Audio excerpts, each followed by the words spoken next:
चलिए जी, हमारा last topic रह रहा है law of agency, that is section 182 से लेकर सेक्शन 238 तक।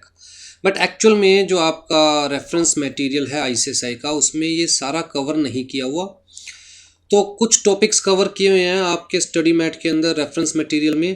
पहले मैं नोट से कवर करवा देता हूँ जो मैं बताना चाहता हूँ, फिर आपकी बुक से देखेंगे जो आपकी बुक में दिया हुआ है। ठीक है, सबसे पहले समझने की कोशिश कीजिए कि लॉ ऑफ एजेंसी का मतलब क्या है। एजेंसी का मतलब एक ऐसा law which is related to agent. Agent मान के चलिए ए ने बी को अपना एजेंट अपॉइंट किया। ठीक है, यहां पर ए क्या है, कहता है जी प्रिंसिपल, और बी क्या है, कहता है जी एजेंट। ठीक, अब एजेंट का मतलब क्या हुआ, बड़े सिंपल से वर्ड्स में कहता है ए ने बी को पावर दी। आप कह सकते हो जी पावर दी, आप कह सकते हो जी अथॉरिटी दी। किस चीज की, कि बी ए के बिहाफ पर कॉन्ट्रैक्ट में एंटर कर सकता है, can enter into contract on behalf of principal. Right, यहां पर प्रिंसिपल कौन है, ए।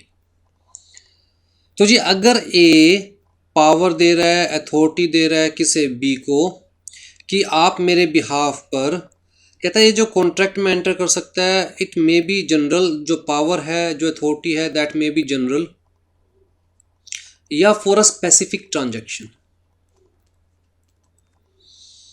तो this may be general, may be specific. ये जो पावर है अथॉरिटी है, कहता है it may be oral, it may be written.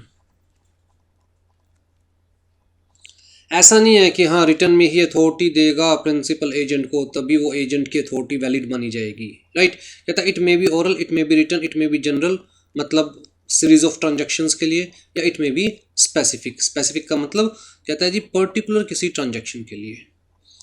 अब कायदे से देखा जाए तो अगर कोई मैनेजिंग डायरेक्टर कंपनी के बिहाफ पर कॉन्ट्रैक्ट में एंटर करता है तो वो कंपनी का क्या हुआ, एजेंट। अब जी उसको जनरल पावर दे दी गई है कि इस चीज़ के अंदर आपकी पावर है, आपके पास अथॉरिटी है, और इस ट्रांजैक्शन से रिलेटेड आप कंपनी के बिहाफ पर कॉन्ट्रैक्ट में एंटर कर सकते हो। तो दिस इज जनरल पावर। लेकिन अगर एमडी अपनी पावर स्पेसिफिकली सीएस को दे दे किसी पर्टिकुलर ट्रांजैक्शन से रिलेटेड, या किसी एम्प्लॉय को दे दे किसी पर्टिकुलर ट्रांजैक्शन से रिलेटेड, तो हम क्या बोलेंगे कि स्पेसिफिक अथॉरिटी दी गई है for a specific purpose, specific transaction. तो एजेंट बड़ा सिंपल सा वर्ड है, आई थिंक आप लोग समझते होंगे। बट टेक्निकली अगर हम देखें तो एजेंट का मतलब क्या है, कहता है a person who can enter into contract on behalf of his principal. It means he can create legal obligations on behalf of the principal. ठीक है, जैसे कि ए ने बी को कहा कि भैया मेरे 3 घर हैं, H1, H2, H3, और मैं यूएसए में रहता हूँ। ए कहाँ रहता है, यूएसए में। बी कहाँ पर है, इंडिया में। तो इन्हें कहा मैं तो यूएसए में रहता हूँ, ये घर इंडिया में है, तो भैया मैं इंडिया में आकर इन घर को सेल नहीं कर पाऊँगा, मैं आपको ऑथराइज़ कर रहा हूँ कि जो इंडिया में मेरी प्रॉपर्टीज़ हैं उनको आप मेरे बिहाफ पर सेल कर सकते हैं, जिसके लिए I will pay you 2% commission. तो इसका मतलब प्रॉपर्टी डीलर क्या हो गया, एक तरह से एजेंट। प्रॉपर्टी डीलर भी क्या होता है, एजेंट। राइट, तो जी ये जो पावर दी गई इसको मैं कहूँगा जी स्पेसिफिकली फॉर प्रॉपर्टी दी गई। और अगर प्रॉपर्टी के पॉइंट ऑफ व्यू से देखूँ तो मैं कहूँगा जनरल पावर दे दी गई कि वो H1 को भी बेच सकता है, H2 को भी बेच सकता है, H3 को भी बेच सकता है। लेकिन अगर एक बी को कहता कि आप सिर्फ H1 को सेल कर सकते हो, आपके पास अथॉरिटी सिर्फ H1 को सेल करने की है, तो मैं कहूँगा जी स्पेसिफिकली फॉर H1 ए ने बी को अपॉइंट किया एज एजेंट। H2 के लिए हो सकता है सी को अपॉइंट करे, H3 के लिए हो सकता है डी को अपॉइंट करे। ठीक है जी, आ जाइए जी। तो डेफिनेशन क्या है, an agent is a person who is employed to bring his principal into contractual relations with the third parties। और लॉ ऑफ एजेंसी क्या है, कहता है जी जो प्रोविजंस कॉन्ट्रैक्ट एक्ट के सेक्शन 182 से 238 तक दिए हुए हैं वो बेसिकली ये बता रहे हैं कि एजेंसी क्या होती है, एजेंसी कैसे क्रिएट की जा सकती है, एजेंट के क्या राइट्स एंड ड्यूटीज़ है, प्रिंसिपल के क्या राइट्स एंड ड्यूटीज़ है, थर्ड पार्टी के अगेंस्ट प्रिंसिपल या एजेंट के क्या राइट्स एंड ऑब्लिगेशंस है। तो वो सारी चीज़ें यहाँ पर बताई हुई है। ठीक है, पहली चीज़ तो आप ये समझने की कोशिश कीजिए कि किसी को अपना एजेंट बनाने के लिए, अब ए ने अगर बी को अपना एजेंट अपॉइंट किया है तो कायदे से इन दोनों के बीच में भी तो कॉन्ट्रैक्ट हुआ है जहाँ पर ए बी को क्या बना रहा है अपना एजेंट। कहता है there may be consideration, there may not be any consideration. तो एजेंसी का कॉन्ट्रैक्ट क्रिएट करने के लिए consideration is not essential, agency का कॉन्ट्रैक्ट क्रिएट करने के लिए कंसिडरेशन इज़ नॉट एसेंशियल। और जब हमने कंसिडरेशन वाला टॉपिक डिस्कस किया था तो उसकी एक्सेप्शन में हमने ये पॉइंट पढ़ा था कि अगर आप किसी को अपना एजेंट बना रहे हो तो मैं बी को कह सकता हूँ कि भैया 2% आपको कमीशन मिलेगी, तो मैं कंसिडरेशन दे रहा हूँ, बदले में बी मेरा घर सेल करेगा। या मैं बी को अपना एजेंट बना सकता हूँ, मेरा भाई है, मैंने इसको अथॉरिटी दे दी है तो बी मेरा एजेंट बन गया। अब बदले में मैं इसे कोई कमीशन नहीं दे रहा, लेकिन ये मेरा घर सेल करेगा पर मैं बदले में कोई कमीशन नहीं दे रहा। कहता है even this is also valid. तो एजेंसी के केस में ज़रूरी नहीं है कि कंसिडरेशन हो सकता है एक तरफ कंसिडरेशन हो सकता है एक भी तरफ कंसिडरेशन ना हो। ठीक है, तो ये एक एक्सेप्शन है उन कॉन्ट्रैक्ट्स की, उन एग्रीमेंट्स की जहां पर consideration is not required. Agent is a mere connecting link between the principal and a third party, right. A ने बी को अपना एजेंट बनाया था कि अब मेरा घर सेल कर दो, बी ने वो घर सी को सेल कर दिया, तो ए और सी के बीच में बी क्या है, connecting agent, connecting link. But during the period that agent is acting, जब तक ये बी एज एजेंट एक्ट कर रहा है for his principal, be is clothe with the capacity of his principal. तो जो स्पेसिफिक अथॉरिटी बी को दी गई है, जो जनरल अथॉरिटी बी को दी गई है, कहता है सिर्फ उसी दायरे में रहकर, उसी स्कोप में रहकर बी काम कर सकता है, उसी दायरे में, उसी स्कोप में रहकर बी ए को के ऊपर लीगल ऑब्लिगेशंस क्रिएट कर सकता है, ए से रिलेटेड कॉन्ट्रेक्चुअल रिलेशंस क्रिएट कर सकता है। आ जाओ, जब कैसे क्रिएट की जाएगी एजेंसी। कहता है जी सबसे पहली चीज़ तो एक्सप्रेस्ड एजेंसी। हमने पढ़ा हुआ है एक्सप्रेस का मतलब क्या होता है, बाय यूजिंग वर्ड्स, ओरल और रिटन। तो ए ने बी को स्पेसिफिकली मुंह से बोल दिया, फ़ोन करके कह दिया, वैलिड एजेंसी। ए ने बी को स्पेसिफिकली राइटिंग में ऑथराइज कर दिया, वैलिड एजेंसी, राइट।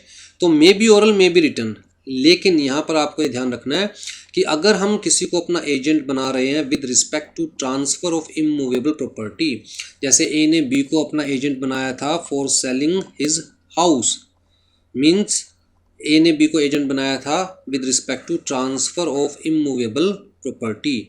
तो लॉ ने कहा उस केस में that agency shall be in writing, मतलब ए बी को इन राइटिंग ऑथराइज करेगा, और जो इन राइटिंग ऑथराइजेशन होती है उसे हम क्या बोलते हैं, पावर ऑफ अटॉर्नी।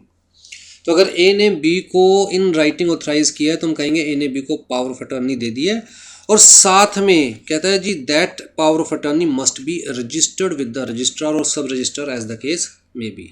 ठीक है, तो वो पावर ऑफ अटॉर्नी बाकायदा रजिस्टर्ड भी होनी चाहिए, क्योंकि देखिए इमूवेबल प्रॉपर्टी की बात कर रहे हैं हम लोग, बड़ी ट्रांजैक्शन की बात कर रहे हैं, तो मुंह जुबानी काम नहीं चलता। लॉ ने कहा भैया ये तो आपको कम से कम इन रिटर्न देनी है सामने वाले को अथॉरिटी, उसे हम बोलेंगे power of attorney, and that authority, that power of attorney must be registered, या हम कह सकते हैं that agency must be registered. The power of attorney may be general giving the several powers to the agent, और special giving authority to the agent for transacting a single act. अभी मन में doubt है sir general और specific में difference समझ नहीं आया। मान के चलिए मैं यूएसए में रहता हूँ और मेरा इंडिया में एक घर है, एक महल हो सपनों का, पर मैं सपनों के महल में को छोड़कर मैं सपनों की दुनिया में चला गया, यूएसए में चला गया। ठीक है जी, अब तो खैर नहीं जाना चाहूँगा मैं कहीं भी इंडिया से बाहर। तो ये जो घर खाली पड़ा था, यहाँ पर मैंने मिस्टर एक्स को रहने की परमिशन दे दी, और मिस्टर एक्स को कहा जी आपके पास पावर है, आप इस घर को मेंटेन करने के लिए डिसीजंस ले सकते हो। जब आपको लगे कि वाइट वॉश करवाने की ज़रूरत है आप वाइट वॉश करवा सकते हो। आप इस घर की सफाई के लिए जो एक्सपेंस खर्च करना चाहो, एक्सपेंस करना चाहो, आप एक्सपेंस कर सकते हो, राइट। तो अब मैं इसे क्या दे रहा हूँ, जनरल अथॉरिटी। मैंने इसे कहा नहीं कि तू वाइट वॉश करवा, मैंने कहा कि जब ज़रूरत पड़े आप खुद से डिसीजन ले सकते हो। मैंने इसे कहा नहीं कि भैया हाँ चलो पूरे घर की सफाई करवाओ, मैंने कहा जब जरूरत पड़े आप खुद से डिसीजन ले सकते हो। You have to maintain the house in good condition, जिसके बदले मैं आपको घर में रहने दूंगा, राइट। तो ये कौन सी अथॉरिटी हो गई, जनरल। लेकिन जब मैं मिस्टर एक्स को इस घर को बेचने के लिए अथॉरिटी दे रहा हूँ तो वो एक सिंगल ट्रांजैक्शन के लिए अथॉरिटी है, राइट। तो वो कौन सी हो गई, स्पेसिफिक। तो ये अथॉरिटी में भी जनरल में भी स्पेसिफिक, कहने का मतलब एजेंसी में भी जनरल में भी स्पेसिफिक। आ जाओ जी, ये तो एक्सप्रेस थी। कहता है इम्प्लाइड एजेंसी भी क्रिएट की जा सकती है, which depends upon the situation of the parties, conduct of the parties, necessity of the parties या नेसेसिटी ऑफ द केस। तो इम्प्लाइड अथॉरिटी में सबसे पहले हमारे पास क्या आती है, कहता है जी agency by estoppel. Estoppel word याद है ना, प्रीवियस क्लासेस के अंदर मैंने आपको डॉक्ट्राइन ऑफ एस्टोपल के बारे में डीपली एग्जाम्पल देकर समझाया था। एस्टोपल का मतलब क्या होता है कि अगर ए ने बी को कुछ कहा और ए को पता है कि वो बात ट्रू नहीं है, सच नहीं है, लेकिन ए चाहता है कि बी उस बात को सच माने और उस बात को सच मानकर एक्शन ले, और ये ए की बात को बी सच मानकर उस पर एक्शन ले लेता है, तो फिर ए अपनी बात से पीछे नहीं हट सकता। ए ये नहीं कह सकता कि भैया मैंने तो उस वक्त आपको झूठ बकाया था, पागल बनाया था, राइट। क्योंकि बी ने ए की बात को सच मानकर, ए के कहने पर ए की बात को सच मानकर अपने ऊपर कोई लाइबिलिटी क्रिएट कर लिया, कोई डेट क्रिएट कर लिया, या किसी ट्रांजैक्शन के अंदर अपने आप को इन्वॉल्व कर चुका है। मतलब कुल मिलाकर बी कहीं ना कहीं इन्वॉल्व हो चुका है। अब बी को इन्वॉल्व करके किसी भी लाइबिलिटी में, किसी भी डेट में, किसी भी फाइनेंशियल ट्रांजैक्शन में ए बैक स्टेप नहीं कर सकता। लॉ कहता है नाउ यू आर स्टॉप्ड, आप अब पीछे नहीं हट सकते, ठीक है। This is agency by estoppel. तो estoppel arises when you are precluded from denying the truth of anything which you have represented as fact although it is not a fact. तो जहां आप सामने वाले को स्पेसिफिकली शो कर रहे हो कि यार यही सच है जबकि वो सच नहीं था, और सामने वाले ने आपकी बात में आकर आपकी बात को सच मानकर कोई ना कोई एक्शन ले लिया है, तो जी फिर आप पीछे नहीं हट सकते, ठीक है। अब जैसे कि एक सिंपल सा एग्जांपल देता हूँ। अब जी मान के चलिए आपके दोस्त की एक दुकान है,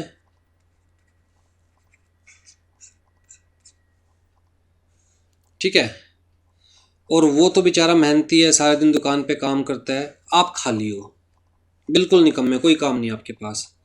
आप जी इसकी दुकान पर टाइम पास करने के लिए जाकर बैठ जाते हो हर रोज़। अब जी जो गाहक आता है और जो रेगुलर आ रहा है, या जो सप्लायर है रेगुलर दुकान के ऊपर आ रहा है, कस्टमर या सप्लायर कोई भी है, वो आपको हर रोज़ बैठा हुआ देखता है शॉप के ऊपर। आपका दोस्त की शॉप है, आप हर रोज़ जाकर बैठते हो और लोग देखते हैं हर रोज़ आप यहाँ पर आकर बैठते हो और वहाँ बैठे रहते हो। तो आप जिस तरह कोई आया तो आपने उसे सामान पकड़ा दिया या पैसे ले लिए दुकान पे बैठे बैठे, राइट। तो लोगों को क्या लगना शुरू हुआ कि आप भी इस दुकान पर ही काम करते हो या आपकी भी इस दुकान में पार्टनरशिप है। कुल मिला के you are also connected with the shop, ठीक है जी। अब जी एक सप्लायर था, या मान के चलिए कस्टमर था, मोटा कस्टमर था, एक बारी में बहुत सारा सामान ले जाता था, ठीक। तो भैया उसने बकायदा आपके दोस्त से पूछा आपके बारे में कि भैया ये भी इसी दुकान पे बैठता है क्या, और आपके सामने पूछा। अब जी आपके दोस्त ने शर्मा शर्मी कह दिया हाँ अपना ही बंदा है, यहीं बैठता, कोई दिक्कत वाली बात नहीं है, ठीक है। अब जी वो जो कस्टमर था उसके दिमाग में क्या गया कि ठीक है दोनों एक ही है, ठीक है जी। तो एक दिन जब कस्टमर आता है, आप दुकान पर होते हो लेकिन आपका दोस्त नहीं होता, किसी वजह से आप तो हो दुकान पर, खाली हो, निकम्मे हो, जाके दुकान पे बैठ जाते हो, बट आपका दोस्त दुकान पर नहीं होता। तो जी कस्टमर आपको 50,000 रुपये एडवांस दे जाता है और सामान की लिस्ट पकड़ा जाता है कि जी मुझे इसी सामान की रिक्वायरमेंट है। ठीक है, अब जी आप वो 50,000 रुपये लेकर सीधा गोवा, 50,000 रुपये लेकर सीधा गोवा मौज मारने के लिए। अब जी अगले दिन कस्टमर दोबारा आता है दुकान पर, तो आपका दोस्त वहाँ बैठा होता है। कस्टमर कहता है लाओ जी सामान, तो आपका दोस्त कहता है भैया आपने कौन सा पैसे दिए या कौन सा मुझे सामान लिखवाया। तो कस्टमर कहता है वो जो दूसरा बंदा बैठता है, मैंने उसको कल सामान की लिस्ट भी दे दी थी और पैसे भी दे दिए थे 50,000 रुपये। अब आपका दोस्त कहता है जी वो इस दुकान से कनेक्टेड नहीं है, वो कोई यहाँ पर एम्प्लॉय नहीं है या मेरा पार्टनर नहीं है। तो बात कोर्ट में जाती है। अब यह कोर्ट क्या कहेगी आपके दोस्त से कि यार जब इन्होंने पूछा कि ये बंदा कौन है, आपने क्या शो किया कि हाँ जी ये भी इसी दुकान से रिलेटेड ही है, कनेक्टेड ही है, साथ ही बैठता है, भाई है मेरा, तो आपने स्पेसिफिकली शो किया ना कि वो क्या आपका एजेंट। आपने स्पेसिफिकली शो किया ना कि वो क्या आपका एजेंट। जो बात सच मानकर, जबकि वो सच नहीं थी, लेकिन सी तो फाइनेंशियल ट्रांजैक्शन में एंगेज हो गया ना, आपकी वजह से सी ने 50,000 रुपये आपके दोस्त को दे दिए, ये सोचकर कि वो आपका एजेंट है या वो आपका पार्टनर है, वो आपके साथ बैठता है। राइट, अब आप उस बात से पीछे नहीं हट सकते। तो जो पैसे आपके मतलब आपको दिए गए, मान के चला जाएगा कि आपके दोस्त को दिए गए, और इसे ही हम बोलेंगे एजेंसी बाय एस्टोपल। मतलब आपके एक्ट ने, आपके कंडक्ट ने आपको और आपके दोस्त को क्या बना दिया, आपके और आपके दोस्त के बीच में एजेंसी का एग्रीमेंट एक तरह से शो कर दिया। तो इसी को हम क्या बोलेंगे, एजेंसी बाय एस्टोपल।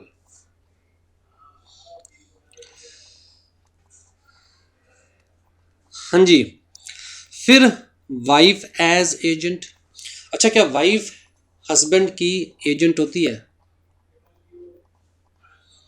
कहने का मतलब ये है कि आप वाइफ हस्बैंड के नाम पर उधार ले सकती है? क्या वाइफ हस्बैंड को किसी कॉन्ट्रैक्ट का पार्ट बना सकती है? क्या वाइफ हस्बैंड के नाम पर हस्बैंड से पूछे बिना किसी कॉन्ट्रैक्ट में एंटर कर सकती है? तभी मान के चला जाएगा वाइफ एजेंट है। लो कहता है यस। लो ने कहा in general the wife is considered as the agent of the husband. इसका मतलब वाइफ चाहे तो हस्बैंड के नाम पर क्रेडिट ले सकती है, और क्रेडिट भी किस चीज़ का? कहता है हर चीज़ का credit which is necessary for suitable life as per the life standard of the couple. इसका मतलब हस्बैंड की औकात के हिसाब से वाइफ चाहे तो हस्बैंड के नाम पर क्रेडिट ले सकती है, और उस चीज़ को यूज़ वाइफ करेगी, खाएगी वाइफ, लेकिन पैसे किसको पे करने पड़ेंगे? हस्बैंड को। ठीक है, क्योंकि लो मान के चल रहा है भैया ये हस्बैंड की रिस्पॉन्सिबिलिटी है कि वाइफ को वो सारी चीज़ प्रोवाइड करवाई जाए विच is necessary for their standard of living. ठीक, अब किस केस में भैया ऐसा हो सकता है ना कि वाइफ इस चीज़ का मिसयूज़ कर सकती है, इस अथॉरिटी का? तो कहता है हस्बैंड अगर डिनाई करना चाहे कि जी वाइफ को मैंने ऐसी कोई अथॉरिटी नहीं दी हुई थी, और जिसने वाइफ को क्रेडिट दिया मेरे नाम पर वो जाने और वाइफ जाने, मैं नहीं देने वाला पैसे, तो कहता है जी हस्बैंड को फिर ये चीज़ शो करनी पड़ेगी। इनमें से ये फैक्टर्स हस्बैंड को शो करने पड़ेंगे। पहला फैक्टर क्या शो करना पड़ेगा कि भैया मैंने दुकानदार को पहले ही वार्न किया था, आज के बाद मेरी लुगाई को उधार में सामान देने की ज़रूरत नहीं है। अरे पहले ही 500 साड़ियाँ पड़ी है उसके पास, फिर भी हर हफ्ते दुकानदार के पास जाती है, कोई नई साड़ी उठा लाती है। इन 500 में से 450 तो आज तक उसने पहनी नहीं, रखे रखे पुरानी हो गई। और मैंने वार्न किया था मैं दुकानदार को कि भैया मेरी लुगाई को आज के बाद कोई भी साड़ी उधार में दी या कुछ भी उधार में दिया तो मैं पैसे नहीं दूंगा, फिर भी दे दिया तो मैं क्या करूँ? Now I am not liable.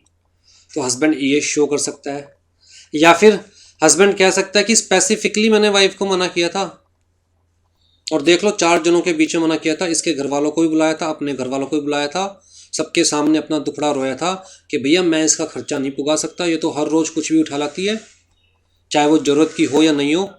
तो मैंने क्लियर कट सबके सामने मना कर दिया था कि भैया आज के बाद अगर तू कुछ भी उधार में लेके आएगी मेरे नाम पर तो मैं उसके पैसे नहीं दूंगा। ठीक है, तो उस केस में फिर वाइफ को ही पैसे पे करने पड़ेंगे, हस्बैंड इज नॉट लायबल। या फिर हस्बैंड ये शो करे कि यार ऑलरेडी जो चीज़ ये उधार पे ला रही है उसको मैंने सफिशिएंटली प्रोवाइड करवा रखी है वाइफ को। जैसे हमने कहा ना कि ऑलरेडी 500 साड़ियाँ पड़ी है जिसमें से 450 तो आज तक पहनी भी नहीं, उसके बाद भी ये उधार पे लाई जाएगी तो मैं पागल थोड़ी ना हूँ, आई एम नॉट लायबल। तो फिर कोर्ट वाइफ को कहेगी भैया ये तो आपको खुद को पे करना पड़ेगा, हस्बैंड इज नॉट लायबल। या फिर she was supplied with a sufficient allowance, मतलब भैया मैं कुल मेरी तनख्वाह 50,000 रुपये जिसमें 10,000 रुपये महीना इसको दे रहा हूँ जेब खर्ची के नाम के, जो ये पर्सनल पर्पस के लिए यूज़ कर सकती है। इससे ज़्यादा तो नहीं दे सकता ना मैं, 50,000 रुपये मेरी तनख्वाह है, 10,000 रुपये इसको जेब खर्ची दे रहा हूँ, बाकी 40,000 में पूरा घर चला रहा हूँ, सिर्फ 10,000 रुपये पर्सनल पर्पस के लिए यूज़ कर सकती है, तो मैं इसे सफिशिएंट अलाउंस दे रहा हूँ। अब उसके बाद अगर ये कुछ और ख़रीद के लाती है तो मैं जिम्मेदार नहीं हूँ, तो उस केस में कोर्ट कहेगा ठीक है भैया वाइफ शैल बी रिस्पॉन्सिबल। ठीक है, तो ये चीज़ों इनमें से कुछ ना कुछ प्रूव करना पड़ेगा हस्बैंड को अगर वो अपने वाइफ के नाम की लाइबिलिटी नहीं लेना चाहता या अपने वाइफ के नाम का उधार नहीं पे करना चाहता। ठीक है जी। फिर तीसरा आता है एजेंसी ऑफ नेसेसिटी, ज़रूरत के टाइम पर अगर आप किसी की हेल्प करते हो। जैसे मैंने आपको एग्जांपल दिया था जब माइनर वाला केस पढ़ रहे थे कि अगर कोई माइनर है, कोई अनसाउंड माइंड का है, आप उसकी हेल्प करते हो इन केस ऑफ नेसेसिटी, आप उसकी हेल्प करते हो इन केस ऑफ नेसेसिटी, तो क्या माना जाएगा कि भैया आप उसके एजेंट हो और आप उसकी प्रॉपर्टी में से जो आपने खर्च किया वो रिकवर कर सकते हो। तो नेसेसिटी वाले बहुत सारे केसेस होते हैं। कहता है person who is handling another property may have incurred unauthorised expense to protect और प्रिजर्व इट। ये भी बड़ा सिंपल सा है। जैसे मान के चलिए कि मेरे लेट्स से फैक्ट्री के अंदर मैंने मिस्टर एक्स को जॉब दी हुई है। अब जी बाकायदा बताया हुआ है कि मिस्टर एक्स की अथॉरिटी में क्या क्या है, वो किस चीज़ से रिलेटेड डिसीजन ले सकता है। फैक्ट्री में मान के चलो आग लग गई और मिस्टर एक्स को आग बुझाने के लिए, फैक्ट्री को बचाने के लिए अपनी अथॉरिटी से बाहर जाकर खर्चा करना पड़ा, तो वो क्या हो गया, agent in case of necessity. अब भैया उस केस में लो मान के चल रहा है कि यार किया तो आपके लिए है ना, और वो भी इन केस ऑफ नेसेसिटी, तो मिस्टर एक्स की जेब से जो खर्चा हुआ मान के चला जाएगा वो खर्चा आपको करना चाहिए था और मिस्टर एक्स को पैसा रिफंड कीजिए। Right. A sent a horse by railway. अच्छा ये बड़ा सिंपल सा एग्जांपल है। मान के चलिए कि मैं दिल्ली से, आप रहते हो मुंबई, मैं दिल्ली से हॉर्स भेजता हूँ आपके लिए।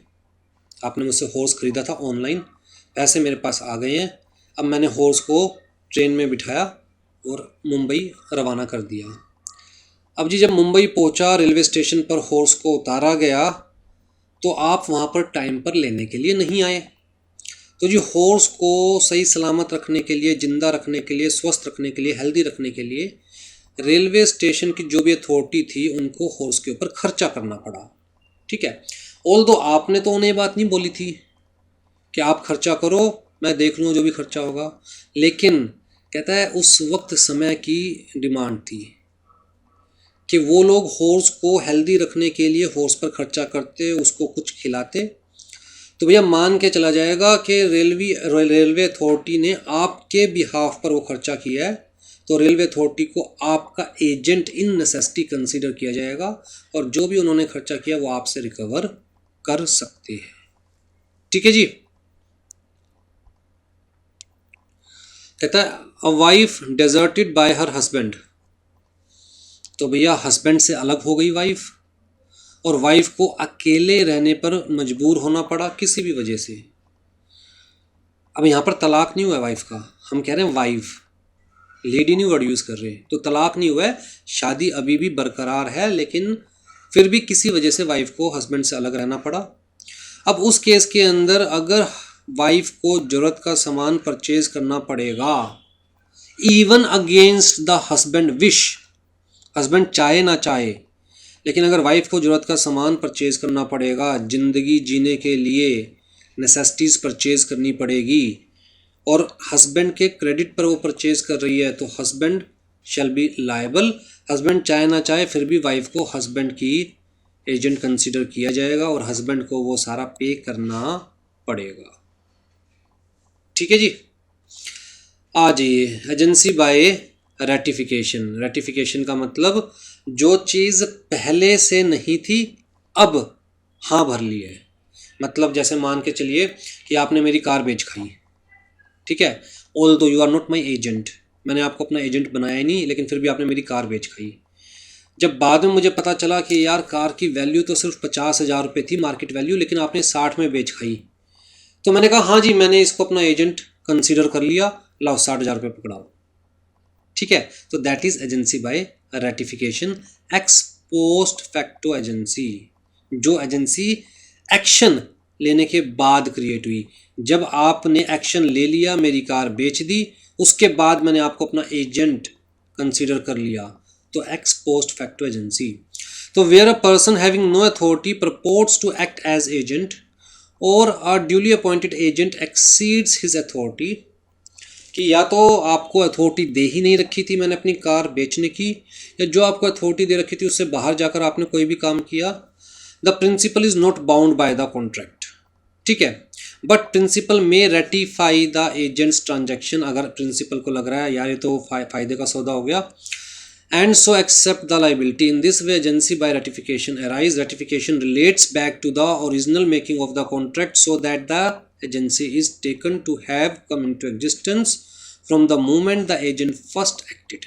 तो जब आपने मेरी कार बेची तब आपके मेरे बीच में कोई एजेंसी नहीं थी, बाद में मैंने एजेंसी एक्सेप्ट कर ली, मैंने कहा हाँ जी ये मेरा एजेंट था या एजेंट है, तो आपने जब बेची तब से ही आप मेरे एजेंट कंसिडर किए जाओगे, बैक टाइम से ही, राइट।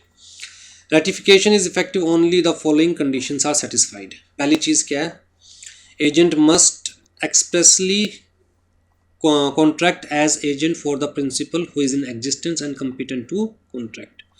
तो जी आपने मेरी कार बेची लेकिन अपने ब्याह पे नहीं बेची, मेरे ही ब्याह पर, तभी मैं ये कहूँ ना कि हाँ जी ये मेरा एजेंट है।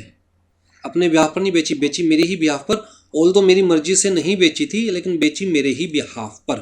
ये कह के बेची कि भैया अनुराग जी की कार बेच रहा हूँ और मैं एजेंट हूँ, आपने सामने वाले को झूठ बोल दिया जबकि आप मेरे उस वक्त एजेंट नहीं थे। ठीक है, तो पहली चीज़ तो आपने एज एजेंट ही मेरी कार बेची, और दूसरी चीज़ I am competent to enter into the contract. भाई प्रिंसिपल कॉम्पिटेंट होगा कॉन्ट्रैक्ट में एंटर करने के लिए, तभी तो आप प्रिंसिपल को लायबल बना सकते हो। अगर मैं ही कॉम्पिटेंट नहीं हूँ कॉन्ट्रैक्ट में एंटर करने के लिए, मैं ही माइनर हूँ, तो आप मुझे लायबल थोड़ी ना बना सकते हो। ठीक, फिर जी principal must be competent to contract not only at the time the agent acted but also when he ratified the agent's act. तो जब आपने कॉन्ट्रैक्ट किया मेरी कार को लेके तब भी मैं कॉम्पिटेंट था to enter into the contract, और जब मैंने आपकी एजेंसी को एक्सेप्ट किया उस टाइम भी मैं कॉम्पिटेंट था to enter into the contract. The principal at the time of ratification has full knowledge of the material fact and must ratify the whole contract within the reasonable time. As it is पूरा contract accept करना पड़ेगा अगर आप actual में उस contract को accept करना चाहते हैं तो। Ratification cannot be made so as to subject a third party to damage or terminate any right or interest of the third party. कहता है कोई भी ऐसी चीज़ के लिए आप accept नहीं कर सकते, किसी भी ऐसी चीज़ के लिए आप एक्सेप्ट नहीं कर सकते सामने वाले की एजेंसी जो कि किसी थर्ड पार्टी को नुकसान पहुंचाए, जो एक्ट। अब मैं इसका बड़ा सिंपल सा एग्जांपल दूंगा।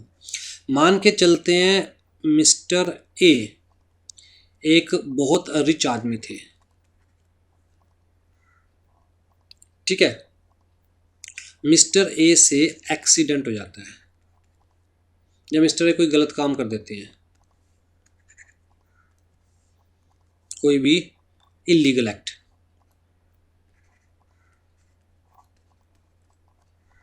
और मिस्टर ए पकड़े जाते हैं, मिस्टर ए पकड़े जाते हैं। अब जी मिस्टर ए के पास बचने का कोई और तो रास्ता पाता नहीं, तो मिस्टर ए मिस्टर बी को कहते हैं कि यार ये जो जुल्म हुआ है ये तू अपने नाम ले ले, ये जो जुल्म हुआ है तू अपने नाम ले ले, तो मैं तेरे परिवार वालों को 50 लाख रुपए दूंगा। तो आप कोर्ट में जाते हो और आप कोर्ट को कहते हो जी मिस्टर ए की कोई गलती नहीं है, इन्होंने जो किया मेरे कहने पे किया, मिस्टर ए तो मेरे एजेंट थे। और मैंने इनकी मजबूरी का फ़ायदा उठा के मजबूर किया इन्हें वो गलत काम करने के लिए। अगर कोर्ट में प्रूव हो जाता है तो एक्चुअल कल्प्रिट कौन हो, आप हो, कोर्ट इन्हें तो छोटी मोटी सज़ा देके छोड़ देगी। ठीक है, तो ये वाला काम ना हो, मतलब जो एक्चुअल कल्प्रिट है वो इस वे में ना बच पाए। उस पॉइंट ऑफ व्यू से यहाँ कहा गया है कि आप अच्छे काम के लिए तो सामने वाले को अपना एजेंट कंसीडर कर सकते हैं, पर बुरे काम के लिए आप सामने वाले को अपना एजेंट कंसीडर नहीं कर सकते। कहता है इस केस के अंदर अगर ये चीज़ प्रूव नहीं हो पाई कि पहले से मिस्टर ए मिस्टर बी के एजेंट थे, तो कहता है जब गलत काम हो चुका उसके बाद चाहकर भी मिस्टर बी ये नहीं कह सकते कि मिस्टर ए मेरे एजेंट थे। ठीक है, अच्छे काम के लिए बाद में आप एजेंसी एक्सेप्ट कर सकते हैं, लेकिन बुरे काम के लिए you can not accept the agency, specifically where there is a damage to third party, या किसी का स्पेसिफिक राइट ख़त्म हो रहा है, इंटरेस्ट ख़त्म हो रहा है, गलत काम के लिए आप एजेंसी एक्सेप्ट नहीं कर सकते बाद में। You can not ratify the agency, only lawful act can be ratified. Clear है जी? आज ये जी क्लास ऑफ एजेंट्स, कहते हैं दो तरह के एजेंट्स होते हैं, स्पेशल या जनरल, वो मैं आपको बता ही चुका हूँ, फिर भी पढ़ देता हूँ जो लिखा हुआ है। Special agent, a special agent is one who is appointed to do a specified act और to perform a specified function. Any act of agent beyond that authority will not bind the principal. General का मतलब कहता है to do anything within the authority given to him. जैसे मैंने कहा ना कि रामू काका को मैंने अपना घर संभालने के लिए रखा हुआ था for the maintenance of the house, right, तो उस केस में the third party may assume that such an agent has the power to do all that is usual for the general agent to do in the business involve. The third party is not affected by any private restrictions on the agent's authority. अब जी रामू काका को जब मैंने पूरी authority दे रखी थी, आप घर को मेंटेन कीजिए, आप गार्डन मेंटेन कर सकते हैं, गार्डन के ऊपर खर्चा कर सकते हैं, वाइट वॉश करवा सकते हैं, वाइट वॉश के ऊपर खर्चा कर सकते हैं, आपको घर पूरा मेंटेन करने की अथॉरिटी है, जो खर्चा होगा आप मेरे से लेते रहिए।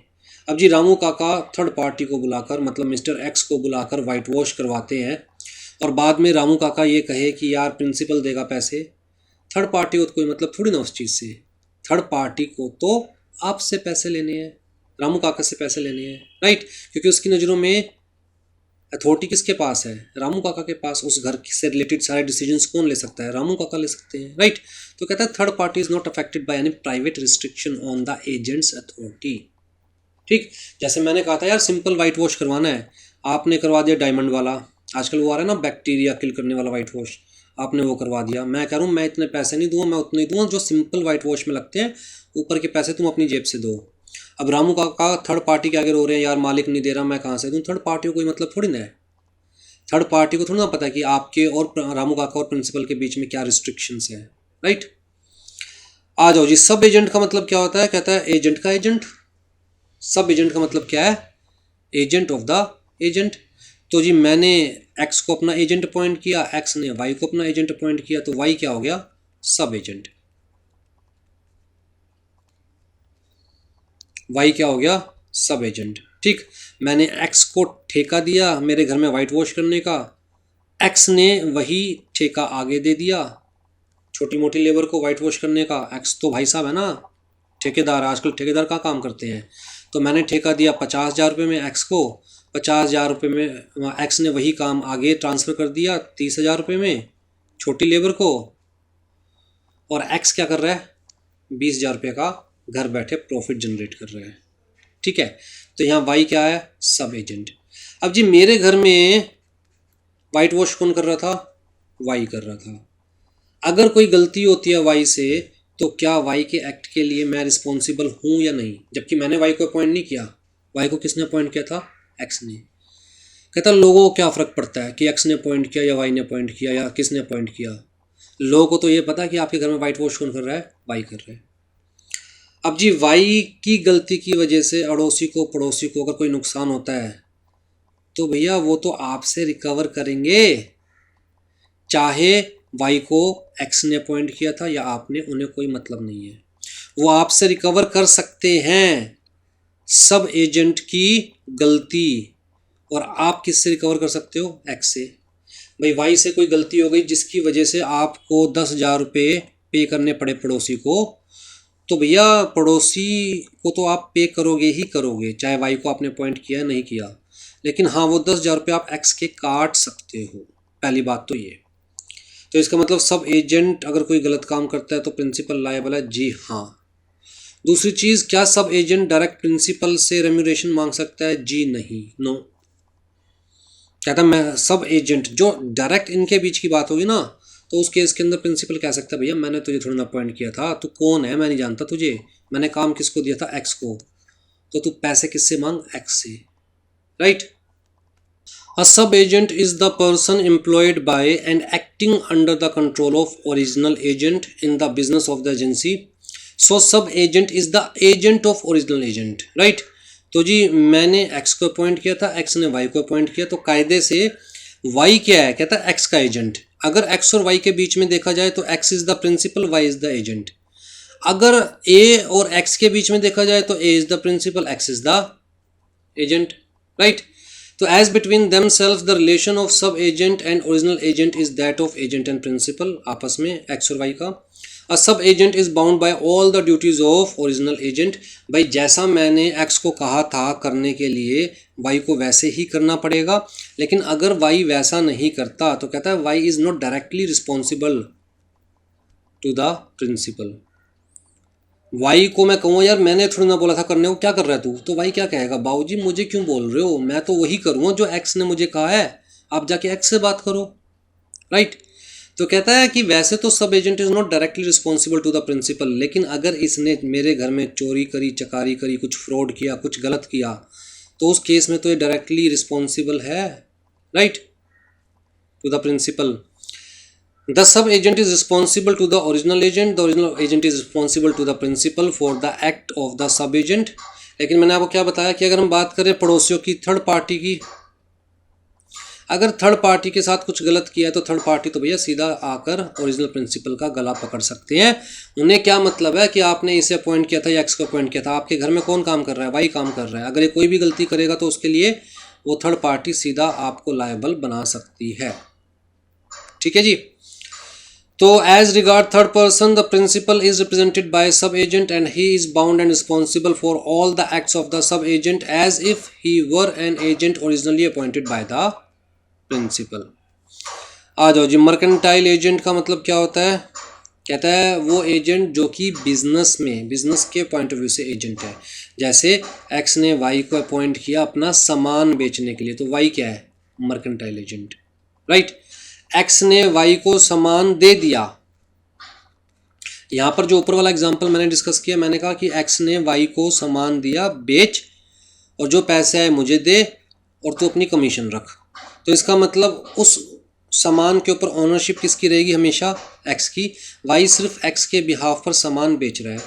दूसरा केस ऐसा हो सकता है कि एक्स ने वाई को सामान दिया और कहा ले तेरी ही ओनरशिप है, वाई तू अपने हिसाब से इसे जैसे बेचना चाहे वैसे बेच, अब इस सामान पर तेरी ओनरशिप है, राइट। जो पैसे कुछ तो मुझे एडवांस दे जा तू, और बाकी पैसे तू बाद में दे दियो बेचने के बाद, और जितना बेचेगा उतना मैं तुझे कमीशन भी दूँ उस हिसाब से। तो अलग अलग तरह के हो सकते हैं ना। एक ये केस पॉसिबल है, वाई बेच रहा है आगे सामान एक्स के बिहाफ पर, लेकिन पैसा मिला या डूबेगा वो एक्स की जिम्मेदारी। दूसरा ये केस पॉसिबल है कि वाई बेच रहा है एक्स की सामान को, लेकिन वाई कह रहा है कि भैया अगर आप मुझे 2% एक्स्ट्रा कमीशन दोगे तो जिसको भी मैं उधार में सामान दे रहा हूँ उस सब की मेरी जिम्मेदारी, आपको आपके पैसे मिलेंगे, जो पैसा डूबेगा उसकी मेरी जिम्मेदारी, मैं दूंगा आपको, लेकिन उस केस में मैं थोड़ा सा एक्स्ट्रा कमीशन लूँगा। तो अलग अलग टाइप के हो सकते हैं, right. Sale of goods act के अंदर कैसे डिफाइन किया हुआ है? कहता है mercantile agent having in customary course of business as such agent authority either to sell or the consign goods for the purpose of sale or to buy goods or to raise money on the security of the goods। तो मेरे behalf पर जो बंदा goods sale कर रहा है, मेरा consignee क्या मेरा एजेंट है। मेरे बिहाफ पर जो बंदा बाय कर रहा है मेरा एजेंट है। मेरे बिहाफ पर जो लोन ले रहा है, उधार ले रहा है मेरे नाम पर, मेरे बिहाफ पर, वो क्या मेरा एजेंट है, राइट। जैसे कि फैक्टर हो गए, ब्रोकर हो गए, ऑक्शनियर हो गए, कमीशन एजेंट हो गए। तो फैक्टर का मतलब क्या होता है? A factor is a mercantile agent employed to sell goods which have been placed in his possession or contract to buy goods from the principal. आपको फैक्टर को मैं बड़ा इजीली समझाऊं एक एग्जांपल से। मान के चलो आपके पास एक दुकान है, दुकान पे आप मतलब ऐसी जगह दुकान है जहां आप इजीली बहुत अच्छे से गारमेंट्स का काम कर सकते हो और आपको लगता है काम चलेगा, बट आपके पास पैसा नहीं है काम करने के लिए, दुकान तो पैसा नहीं है। तो जी आप जाते हो एक मैन्युफैक्चरर के पास, आप मैन्युफैक्चरर से कहते हो यार देख मेरे पास पैसा नहीं है काम करने के लिए, सामान उधार पे ले सकता हूँ, मैं आगे बेच सकता हूँ। तो मैन्युफैक्चरर कहता है ठीक है मैं तुझे सामान देता हूँ 10 लाख रुपए का, मान के चलिए तेरा ही सामान है, तेरी कस्टडी में दे दिया मैंने, तेरे पोजेशन में दे दिया, ठीक है। तू ये सामान बेचता रहे, जो कैश में बेच सकता है कैश में बेच, जो उधार में बेच सकता है उधार में बेच, मतलब जो क्रेडिट दे सकता है क्रेडिट दे, कैश दे क्रेडिट दे, तेरी मर्जी है, ठीक है। लेकिन जब भी तू किसी कस्टमर को क्रेडिट पे सामान दे तो एक बार उस कस्टमर की डिटेल मुझे भेज दियो, मैं चेक कर लूँगा कि कस्टमर एक्चुअल में क्रेडिट देने लायक है या नहीं है, क्रेडिट वर्दीनेस उसकी कैसी है कैसी नहीं है। और अगर मैं ओके कर दूँ तो तू उस कस्टमर को क्रेडिट पे सामान दे दियो, फिर तेरी जिम्मेदारी नहीं है कि उससे पैसे आए या ना आए, राइट। तो बेसिकली ये जो मैन्युफैक्चरर है, ये मिस्टर एक्स जिसकी दुकान थी, मिस्टर एक्स कौन हो गए? फैक्टर। मिस्टर एक्स कौन हो गए? फैक्टर। ऐसे ऐसे हो सकता है मैन्युफैक्चरर ने 4 5 6 फैक्टर्स बना रखे हो जिनके थ्रू ये मैन्युफैक्चरर सामान बेच रहा है मार्केट के अंदर। अगर ये मान के चलते हैं मिस्टर एक्स से ये जो CM कोई बंदा है वो सामान लेने के लिए आता है, अब मिस्टर एक्स के पास तो ये CM अप्रोच कर पाया क्योंकि मिस्टर एक्स की दुकान लेट से रोहिणी में है। मैन्युफैक्चरर कहाँ बैठा था? कहता है जी अहमदाबाद में। अहमदाबाद थोड़ा ना जाता CM सामान लेने के लिए, लेकिन मिस्टर एक्स तक तो अप्रोच कर पाया ना, क्योंकि एक ही मोहल्ले में रह रहे हैं मिस्टर एक्स और CM, मतलब जहाँ मिस्टर एक्स की दुकान है वहीं CM भी रहता है। तो CM ने अपने घर के पास वाली दुकान से सामान लेने की सोची तो मिस्टर एक्स के पास पहुँच पाया वो। अब जी आपस में अगर जान पहचान होगी इन दोनों की तो हो सकता है मिस्टर एक्स इसको क्रेडिट भी दे दे और मिस्टर एक्स की जो इन्फॉर्मेशन भेजेगा मैन्युफैक्चरर को जो कि अहमदाबाद बैठा है तो वो इन्फॉर्मेशन भी प्रॉपर भेज पाएगा। अगर मैन्युफैक्चरर इसको डायरेक्ट सामान बेचने की सोचता तो पॉसिबल था। कहता पहली बात तो आपस में कॉन्टैक्ट ही नहीं होता एक दूसरे का, अगर एक दूसरा कॉन्टैक्ट होता भी तो मैन्युफैक्चरर इसकी क्रेडिट वर्दीनेस देखने लायक नहीं है, कैसा इंसान है कैसा नहीं है, उधार देना चाहिए नहीं देना चाहिए, राइट। तो बेसिकली फैक्टर्स क्या कर रहे हैं? कहता है इसकी फैक्ट्री चला रहे हैं, कायदे से फैक्टर्स क्या कर रहे हैं? इसकी फैक्ट्री चला रहे हैं और फैक्टर्स को ही बेनिफिट हो रहा है, जितना सामान बिकेगा इतना फैक्टर्स को प्रॉफिट या कमीशन जो भी टर्म्स एंड कंडीशंस होगी वो मिलेगा। तो basically they are working on behalf of the manufacturer, they are the agent of the manufacturer, ठीक है। इनकी जेब से ना पैसा लगा ना कुछ और, सारा पैसा मैन्युफैक्चरर ने लगा रखा है, लेकिन इनकी वजह से मैन्युफैक्चरर का सामान डायरेक्टली मार्केट तक पहुंच रहा है, इसकी फैक्ट्री चल रही है। हाँ जी, he is the apparent owner of the goods. Apparent मतलब लोगों की नज़रों में दुकान जिसकी है उसी का सामान है। And can sell them in his own name and receive payment for goods.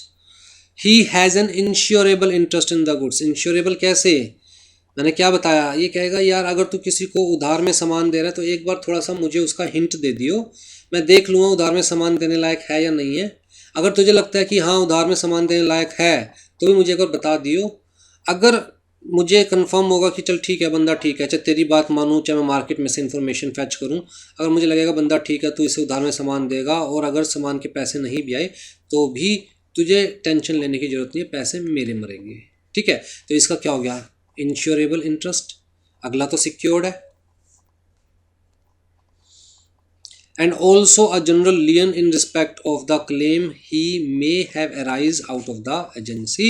मतलब जो सामान इसके पास पड़ा है उसके ऊपर इसका जनरल लियन है। जनरल लियन का मतलब हक है कि भाई मेरे पैसे मुझे मिल जाएंगे तो ये सामान आपका है, मैं मेहनत कर रहा हूँ बेचने के लिए तो मेरा पैसा तो मुझे मिलना चाहिए ना।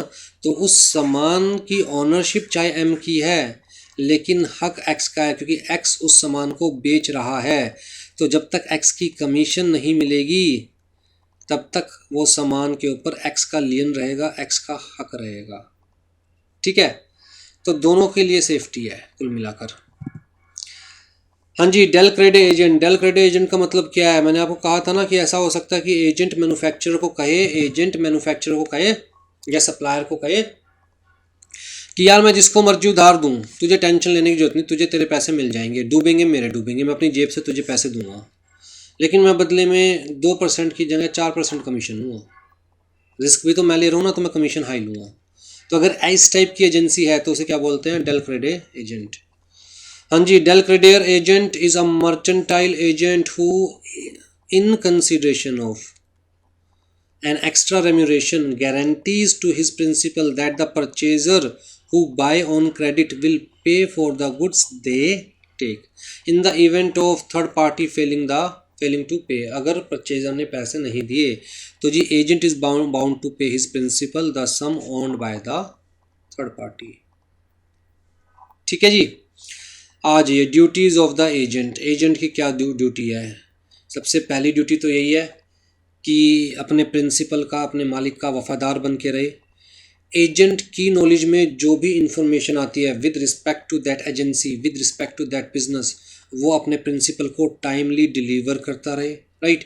अपने प्रिंसिपल से धोखा ना करे, अपने प्रिंसिपल से कोई भी प्रॉफिट ना छुपाए। जैसे मान के चलो कि अगर एम ने कोई प्रोडक्ट दिया था मिस्टर एक्स को सेल करने के लिए 200 रुपये का, अगर मिस्टर एक्स ने उसे 300 का सेल कर दिया तो मिस्टर एक्स एम को 300 ही बताए, कोई भी प्रॉफिट हाइड ना करे, किसी और के कहने पर या किसी भी लालच में मिस्टर एम के साथ धोखा ना करे।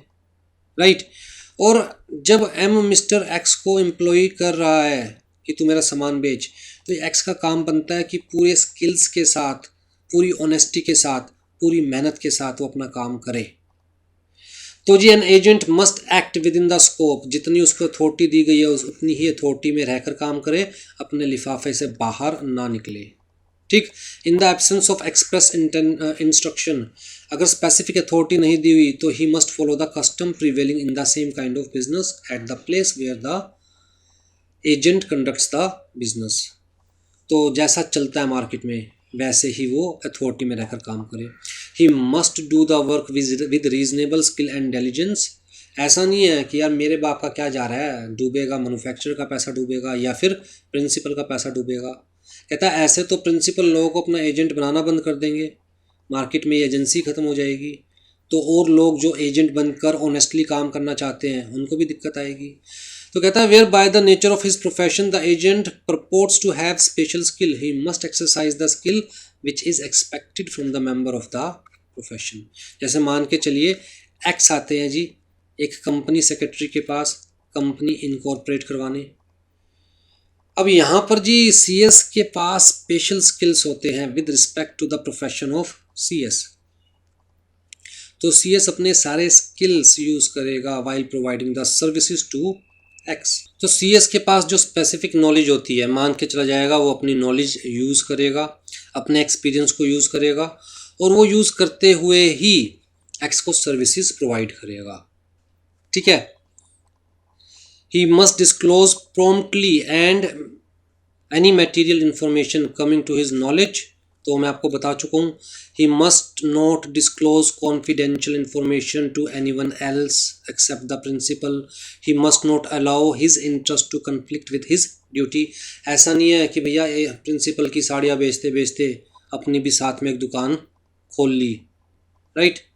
तो ऐसा नहीं है कि अपना इंटरेस्ट पहले और प्रिंसिपल का बाद में। The agent must keep true account and must prepare a reasonable notice to render an account. Must prepare on reasonable notice to render the account. जब भी एजेंट से अकाउंट मांगे जाए प्रिंसिपल, जब भी एजेंट से अकाउंट मांगे तो एजेंट वो अकाउंट प्रिंसिपल को दे। He must not make any secret profit. अगर किसी भी तरह का सीक्रेट प्रॉफिट एजेंट क्रिएट करता है, चाहे वो कहता है ब्राइब के वे में, किसी भी वे में, तो भैया वो सीक्रेट प्रॉफिट एक्चुअल में एजेंट का नहीं होता, वो किसका होता है? प्रिंसिपल का होता है। और प्रिंसिपल वो प्रॉफिट भी रिकवर कर लेगा एजेंट से, साथ में प्रिंसिपल के पास पावर है कि he may dismiss the agent without notice, recover the amount of secret profit and refuse to pay any remuneration to the agent. Right. he may repudiate the contract if the third party is involved in the secret profit and also recover the damage.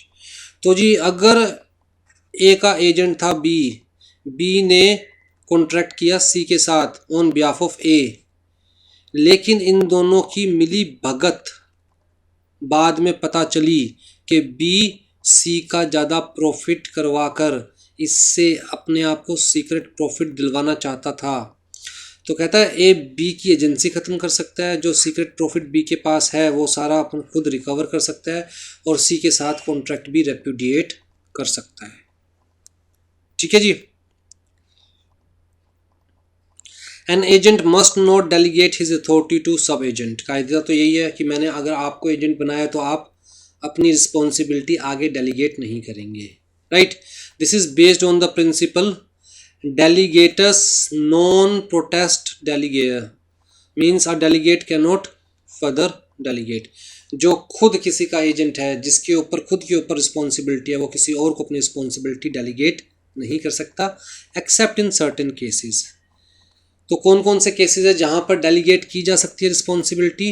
Where the delegation is allowed by the principal, या where the trade custom और usages sanctions delegation, जैसे white wash का example लिया था तो वहाँ actual में ऐसा ही होता है।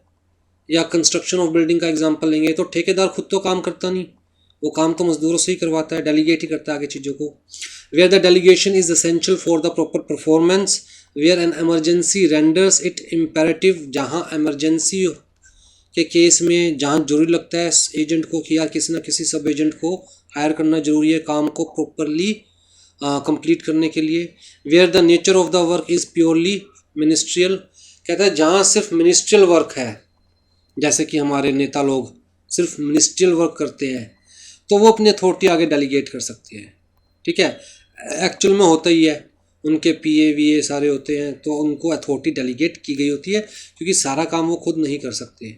Where the principal knows that agent intends to delegate, जहाँ प्रिंसिपल को पता था कि यार ये ऐसा काम है जहाँ पर एजेंट आगे डेलीगेट करेगा ही करेगा अपनी अथॉरिटी। राइट ऑफ एजेंट्स, तो जी एजेंट का क्या राइट है? पैसे, कमीशन, रेम्यूरेशन। कहता है where the services rendered by the agent are not gratuitous और वॉलंटरी, जहाँ फ्री में एजेंट ने अपनी सर्विसेज नहीं दी, the agent is entitle to receive the agreed remuneration, और अगर कुछ भी एग्रीड नहीं हुआ था तो भी reasonable remuneration. The agent becomes entitled to receive remuneration as soon as he has done what he had undertaken to do. जो उसने काम अपने हाथ में लिया था, जैसे ही वो काम पूरा हो जाएगा he is entitled to receive the remuneration.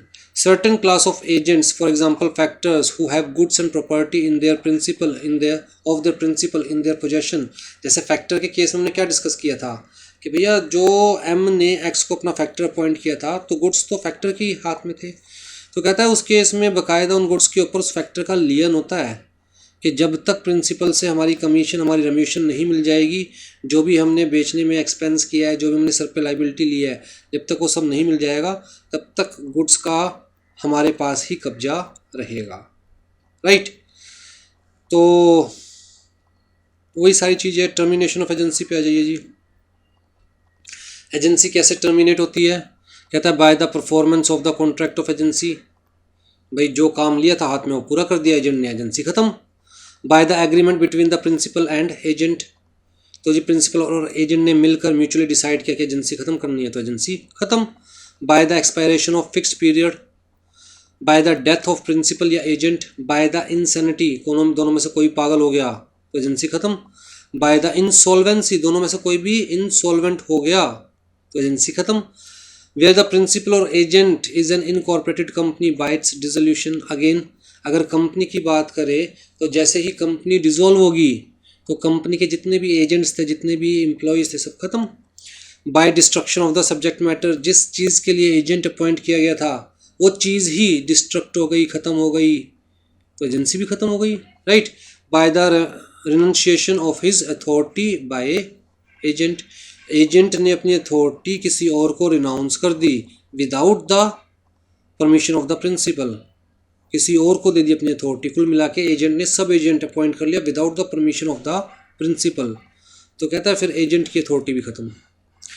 Bye the revocation of authority by the principal, principal ही अगर वापस ले ले अपनी अथॉरिटी तो एजेंट की अथॉरिटी खत्म। ठीक है जी, तो ये था लॉ ऑफ एजेंसी। अब जी आपकी बुक में देख लेते हैं क्या कवर किया हुआ है। सबसे पहले तो होता क्या है वो बताया हुआ है, मैं आपको बता चुका हूँ। फिर जी टाइप ऑफ एजेंसीज बताई हुई है, ये सारी मैं डिस्कस कर चुका हूँ। इम्प्लाइड अथॉरिटी में by estoppel, wife as agent, agent of necessities, ये सब मैं डिस्कस कर चुका हूँ। Agency by ratification, class of agent, special general, ये भी हम डिस्कस कर चुके हैं। सब एजेंट भी हम डिस्कस कर चुके हैं। मर्केंटाइल एजेंट क्या होता है, फैक्टर क्या होता है, ब्रोकर तो आपको पता ही है क्या होता है, जैसे प्रॉपर्टी ब्रोकर होता है, राइट, शेयर ब्रोकर होता है। डेल क्रेडिट एजेंट हम डिस्कस कर चुके हैं। ऑक्शनियर आपको पता ही है क्या होता है, अगर मैं अपने प्रॉपर्टी की ऑक्शन करना चाहता हूँ, गुड्स की ऑक्शन करना चाहता हूँ, तो मैं किसी ना किसी को अपॉइंट करूँगा, वो मेरी गुड्स की ऑक्शन करेगा, राइट, तो मेरे बिहाफ पर बेसिकली मेरे गुड्स बेचेगा, तो ऑक्शनर। पार्टनर्स एक दूसरे के एजेंट होते ही हैं। बैंकर, बैंकर क्या है जी, कहता है जी मेरा बैंकर एक तरह से मेरा एजेंट है, मेरा बैंकर एक तरह से मेरा एजेंट है। मैं बैंकर को कह रहा हूँ कि मेरे अकाउंट से मिस्टर एक्स को पैसे दे दो, तो बैंकर मिस्टर एक्स को पैसे देगा, राइट।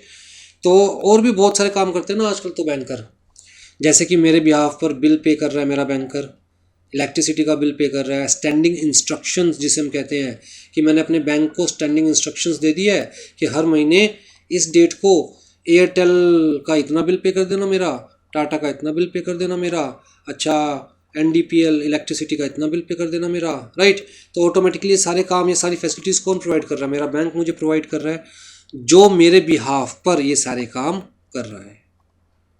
ठीक है जी, ड्यूटीज़ ऑफ एजेंट हम डिस्कस कर चुके हैं, राइट्स ऑफ एजेंट हम डिस्कस कर चुके हैं, टर्मिनेशन ऑफ एजेंसी हम डिस्कस कर चुके हैं। आ जाओ जी ई कॉन्ट्रैक्ट। क्या होते हैं ई कॉन्ट्रैक्ट,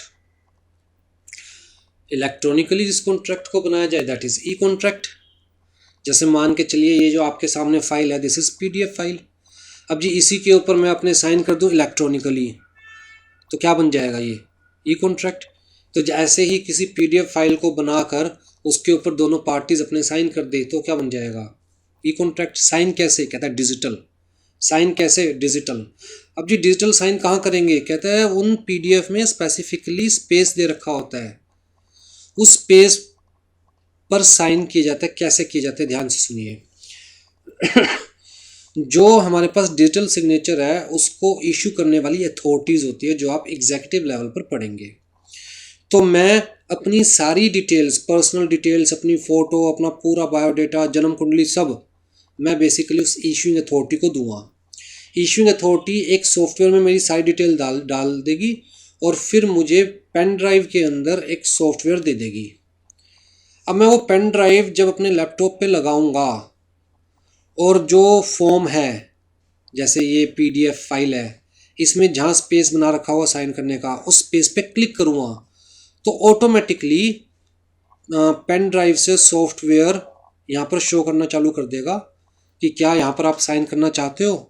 मैं यस पे क्लिक करूँगा तो वहाँ पर एक छोटा सा साइन का निशान बना हुआ जाएगा जिस पे लिखा होगा अनुराग जैन, राइट, बस इतना सा। अब उस पे कोई भी क्लिक करेगा तो मेरी सारी डिटेल आ जाएगी कि भाई किसने साइन किए हुए हैं, ठीक है।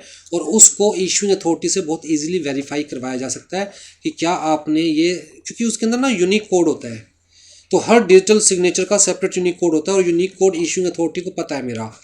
तो जब उस सिग्नेचर को वेरीफाई करने के लिए इशूइंग अथॉरिटी के पास जाएगा तो वो उस सॉफ्टवेयर का यूनिक कोड देखेगा और फिर वो अपने रिकॉर्ड्स में चेक करेगा जी ये किसको असाइन किया था, वो कहेगा जी अनुराग जैन को, तो यस ये अनुराग जैन के ओरिजिनल साइन है, राइट।